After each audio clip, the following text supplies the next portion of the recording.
Welcome সকলকে।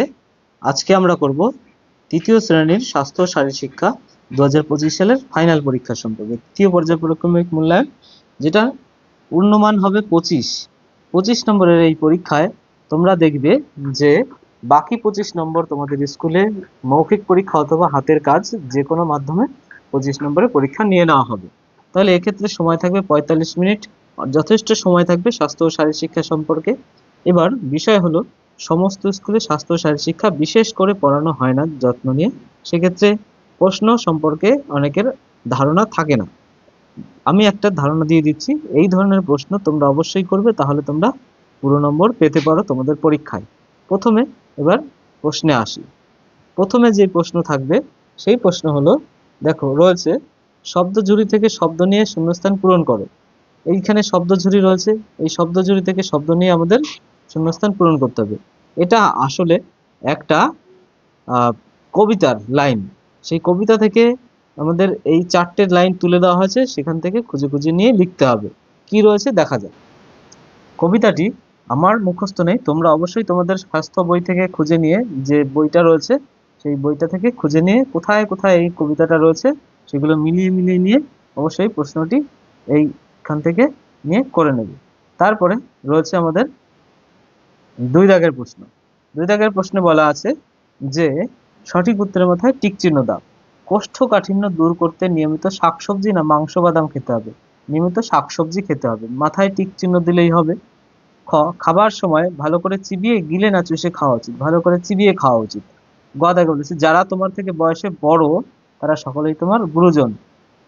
ঘ দাগে বলেছে বমি হলে নরম শক্ত শুকনো খাবার খাওয়াতে হবে, নরম খাবার খাওয়াতে হবে, তাহলে এটাই একটা টিক চিহ্ন দেবে।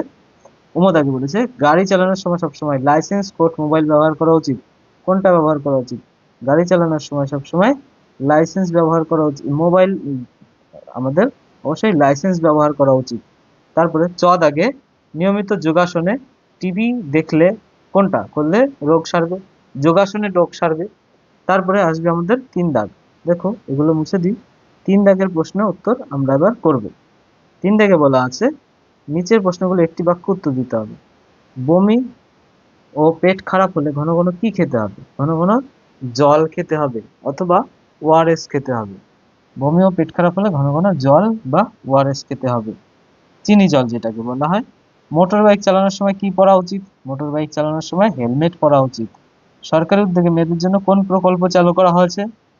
সরকারি উদ্যোগে মেয়েদের জন্য কন্যাশ্রী প্রকল্প চালু করা হয়েছে। তারপরে চলে আসবে আমাদের একটি শুভ অভ্যাসের নাম। শুভ অভ্যাস অনেকগুলোই হতে পারে, তার মধ্যে প্রতিদিন সকাল সকাল ওঠা, এটা একটা শুভ অভ্যাসের মধ্যে পড়ে। তারপরে ব্রাশ করা, সকালবেলা উঠে ব্রাশ করা শুভ অভ্যাসের মধ্যে পড়ে। অথবা সারা নিয়মিত শরীর চর্চা করা, ব্যায়াম করা, সেগুলো শুভ অভ্যাসের মধ্যে পড়ে। এগুলো যে কোনো একটা লিখে দিলেই হবে। কি ধরনের খাবার খেলে পেটের অসুখ হয়? মশলা জাতীয় খাবার খেলে, মশলা ভাজা পোড়া জাতীয় খাবার খেলে পেটের অসুখ হয়। তাহলে এগুলো হয়ে গেল। চলে আসবে আমাদের সত্য মিথ্যা।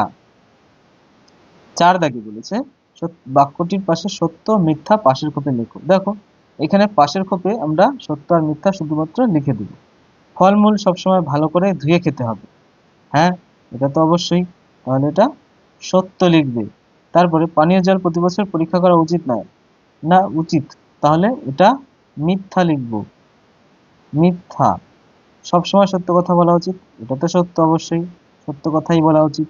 ব্যায়াম করলে শরীর অসুস্থ থাকে, অসুস্থ থাকে না সুস্থ থাকে, তাহলে এটা মিথ্যা।